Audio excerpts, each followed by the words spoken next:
Good evening. South Australia is tonight grappling with a bushfire disaster far worse than the Samson Flat catastrophe less than a year ago. Lives have been lost, others hang in the balance, and homes have been destroyed. Brenton Raglas is at the fire's command centre. Brenton, so much shock and grief, and the firefight is still far from over. Oh, that's very true, Kate. Good evening to you again. And we're here at the Incident Command at Angaston, where it's quite clear that the fire threat is still far from over and there are still communities at risk. There are others that have been brought to their knees, entire towns all but wiped out, and cherished locals who have lost their lives. It's been a disastrous 24 hours. Our reporters are in the most dangerous affected areas, including Pinery, Hamley Bridge and also Wasleys. First to Eddie Godfrey at Pinery, where this fire began yesterday. And Eddie, conditions there now very different to what they were this time yesterday. Yeah, they are, Brenton, and we're at the property where police believe the fire started yesterday afternoon and, as we know, spread so rapidly and caused so much devastation along the way. Major crime detectives and fire cause investigators are just winding up their work here for today, and they have been here since first thing this morning. This is the point where the tragedy was sparked. On a property outside of Pinery, major crime detectives and forensic experts examine the area where they believe the bushfire began, then went on to cause death and destruction.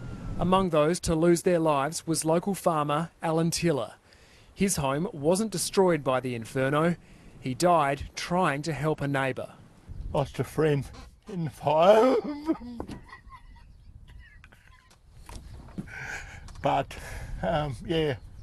We've lost a lot, but it's nothing like a life being lost. It wasn't where he lives himself that was saved. He was fighting for other people. He was fighting for others. Yeah. Also killed was Janet Hughes, a 56-year-old mother who lived at Hamley Bridge. She perished in her car outside of Owen, having apparently become disoriented, veering off the road and into a tree. Then the fire raged through. On behalf of my government and the community of South Australia, I extend my condolences to their families and all those who knew and loved them.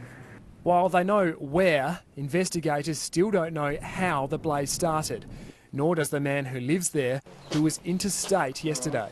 Oh, they're just looking at the different causes it might be, yeah, whether it's natural or whatever, yeah, or arson or, yeah, they're not sure. It is too early to be conclusive, but at this stage it appears that it's not deliberately lit, but that investigation will continue. Mr Tiller and Miss Hughes are the only confirmed fatalities. No other people are missing, but 30 have been injured. 16 of them are in hospital and 5 critical, having suffered serious burns. It's now believed the fire has claimed 16 homes and 22 other significant buildings. But there seems to be little doubt those losses will grow as affected areas are more easily accessed. The fire has now burned over 85,000 hectares and is still not controlled. At this stage, our priority areas are now to the northeast of the fire, where it's in more undulating country and where there's heavier timber. And we'll be working steadily through the rest of the day, into tonight and tomorrow, to secure the edges in that more difficult terrain.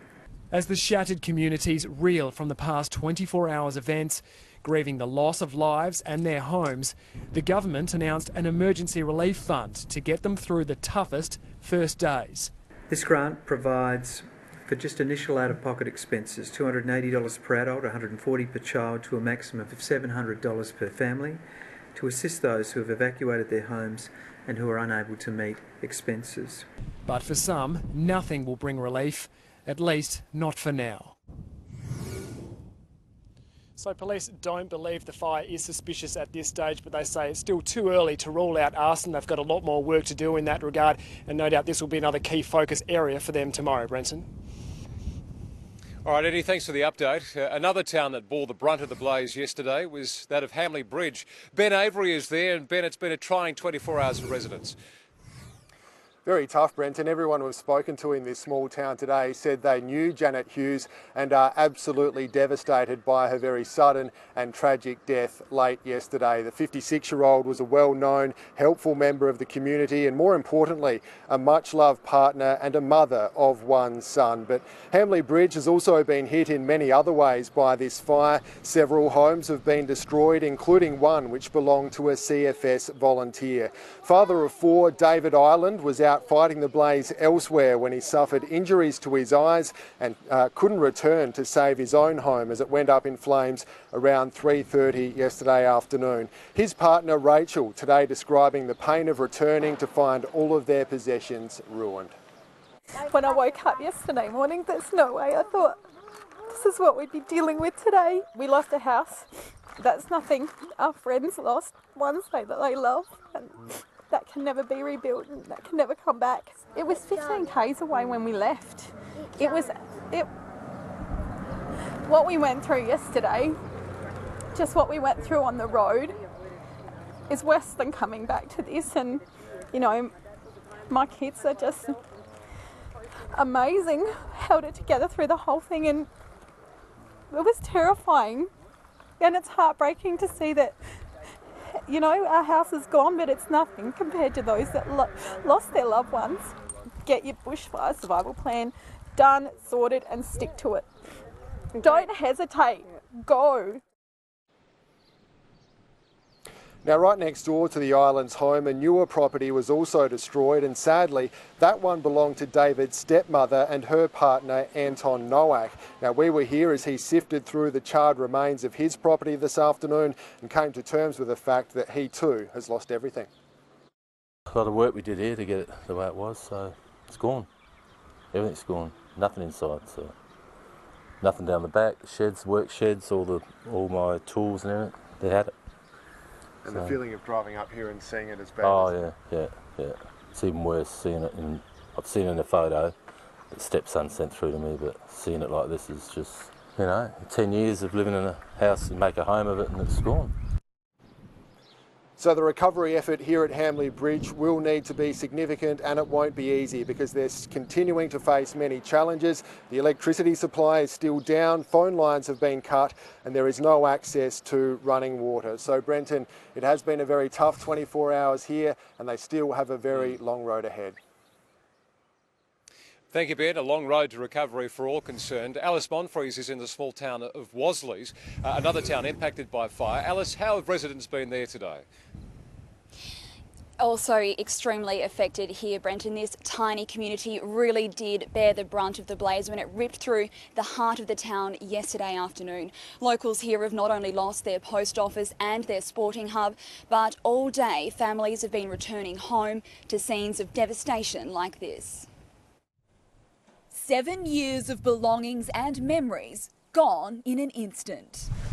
Oh gosh, there's nothing. Nothing left at all. Marion Ashton fled her Wasleys home as flames tore across the property, fearing she'd left too late. I was more worried about my life than the house. Yeah, I just wanted to get out alive. Returning this morning, she discovered she'd lost everything but the clothes she escaped in. Until Fraggles, the family cat, was spotted, injured but alive, in a paddock near the home. Rushing him to the vet, where emergency surgery and a $1,200 vet bill should see him make a full recovery. Stories of survival shared between so many in the tiny community of Wasleys, including Kevin Miller, who sheltered in his car as fire raged around him. I barely got out of this town alive, but my biggest fear was actually crashing into people all trying to get around out of it. As I said, it's as black as night. All you can see is headlights. There's flame just swirling all over you. His wife Helen also caught in the panic of the town's mass exit. He'd driven off into the smoke and I'd driven off into a different area which was full of smoke. You just could not see. People were crashing into each other. We had our lights, our hazards on. You just couldn't see in front of you. You could barely see the lights in front of you, and we were on each other's bumpers trying to get out. It was crazy. For 4 long hours, neither knew if the other was alive until they returned home to find their vintage car yard destroyed.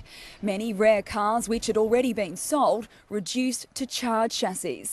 The devastating blaze tore through the heart of the tiny community, gutting the post office and the general store, along with the town's 80-year-old bowling club. This has been real devastating, not only for us but for the actual community. Just moments before the ferocious blaze hit Wasleys, neighbours evacuated a 9-year-old girl from this home. Sent home from school, her father trapped outside roadblocks, and now their home reduced to rubble. I'm so grateful to Dawn for, she saved a life.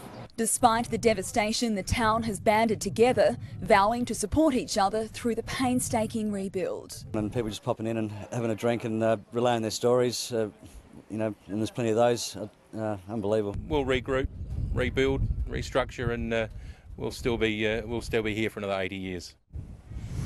Now tonight the entire community will be meeting at the local pub here, which has become a drop-in centre of sorts, not only for those who have lost everything and need support, but also for those who just want to offer help and bring along food and clothing. Thank you, Alice. And sadly, these stories of despair are being echoed right across the mid-north. Nine's Christina Hurd spoke with a family of 5 who have been left with nothing but each other. Little hearts broken. The Anthony family returned to their home in Wasleys Road this morning to discover there's nothing left. Is there anything in the house that's salvageable? No, I've just been through there. Everything's gone. The young girls with their grandmother try to entice their frightened pet goat back so they can take him to safety. The goat's survival, a small comfort for these 4 young children who have lost everything they own. It's a bit sad to see all my books gone. You had a pretty room in there as well? Yeah. I only just got my own room, I think it was this year. Now it's all gone. Luckily, the children were at school when the firestorm bore down on their home. It was so quick, Justin and his wife Sam didn't have time to grab a thing, just making it out with their lives. Our kids are everything, and we did everything for them, everything we could, and it's just all gone now. Are you insured? No, we're not. So you got nothing? Just the clothes on our back and what the kids are wearing, and that's about it. The family had just finished redoing the children's bedrooms. This is where they slept, and as you can see, there is nothing left inside. Little Michaela's name, the only thing that remains. Today, Michaela was most concerned about her homework. A little girl with nothing to bring to school. Do not know what to bring in for my topic talk. Hopefully I don't get in trouble, which they will understand our house that just is ruined now. We just got nothing. I think your teachers will understand, sweetheart. Yes, they will. I really do think they will. In Malala, Christina Hearn, 9 News. And amongst the despair, incredible stories of resilience and survival. You remember yesterday we caught up with Phil Westbury as he evacuated from his home after a desperate fight for 2 hours trying to save his property. Well, today Rory McLaren returned with him to see what the devastation was there. Phil Westbury was left to survey little more than ruins today after his 2-hour battle to try and save his home during the inferno ultimately failed. House is gone. I made the decision to put out all the little spot fires and try and put out the garage, and the house was still okay, but then the house went up. I should have spent that probably 10 minutes, 15 minutes. You know, I was fighting all the little fires around the place for about 3/4 of an hour, thinking the house was going to be all right. I should have spent that time getting little odds, but we got nothing, you know. Years of loving memories caught inside Phil and his wife's home east of Malala. 3 cars, a truck, a caravan, sheds, stables, all destroyed at the property. The fire taking a heavy toll on his animals too. 5 prized racehorses sadly perishing. There was something like 50 sets of harness in there. Each harness $1,000. Other horses suffering minor burns. Native wildlife also left behind when the fire came through, fanned by 90km/h winds. But somehow surviving the blaze, Phil's dog and his granddaughter's horse. And it's all we were worried about when we come back, that Smokey was alive. Because we didn't want to ring our granddaughter up and tell her. The community already coming to the couple's aid. The lady we spoke to earlier, she's got someone bringing the caravan out, so we've got a caravan tonight. You know, so it's yeah. When you're down, there is people out there. Unlike some we've spoken to in the fire-affected area, Phil is insured and determined to rebuild to once again give his grandchildren a place to play.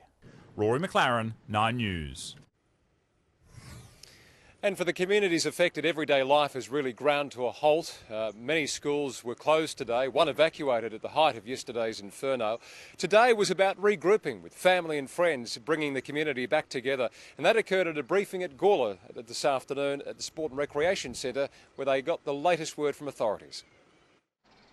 6 schools and kindies were closed today as the blaze continued to threaten towns. But after being evacuated yesterday, Malala Primary was reopened. The staff were incredibly professional, the parents and community extremely supportive, the communication was fantastic, the action plan and procedures we had in place, everything worked. About a third of the school population attended today. Many had been hit hard. Especially those that have lost, their clothing, their personal effects. I'm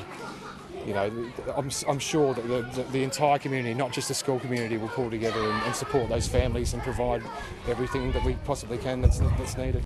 Support too coming in from the community. St Vincent de Paul receiving goods. I guess they've just told us about how we can volunteer or donate, so I think that's really important, particularly for those that are in this community where we know that there's probably a lot of our neighbours that have been affected, so it's a nice way to think that we can help somehow.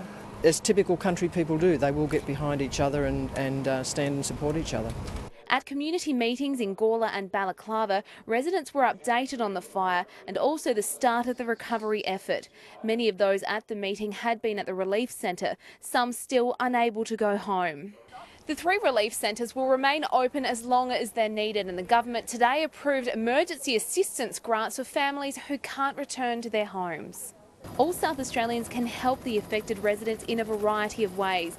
As well as donations of goods, Livestock SA is coordinating donations of hay and fodder, and monetary donations can be made to the Pinery Fire Appeal. The worst of the fire has passed, but we've got all that rebuilding, the damage that people have had, and the longer term effects that's going to have on them. We're just locals here in Gawler, so we were really just wanting to see whether there was any way that we could be helping those that are close to us that are finding it pretty tough at the moment. Lauren Barker, 9 News.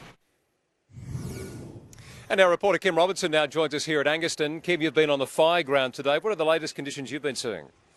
Well, Brenton, the latest from the CFS command point here at Angaston is that this fire is still going but not growing. It won't be contained for another 48 hours. They're telling me it's still burning freely. And although the firefighting conditions were much more favourable today than yesterday, as you can see by these pictures, we were confronted by some very dangerous flare-ups which were wreaking havoc on this fire ground today. Dangerous and unpredictable winds did tear through the region at about 1 o'clock this afternoon, and they sparked several of these flare-ups between the towns of Pinery, Stockport and Hamley Bridge. We saw large plumes of smoke blanketing the sky, as well as these fires actually jumping roads. And as we got closer, there were large amounts of ash being experienced, flying in every which direction. So an absolutely tremendous effort by those firefighters who were so bravely fighting on these fires today.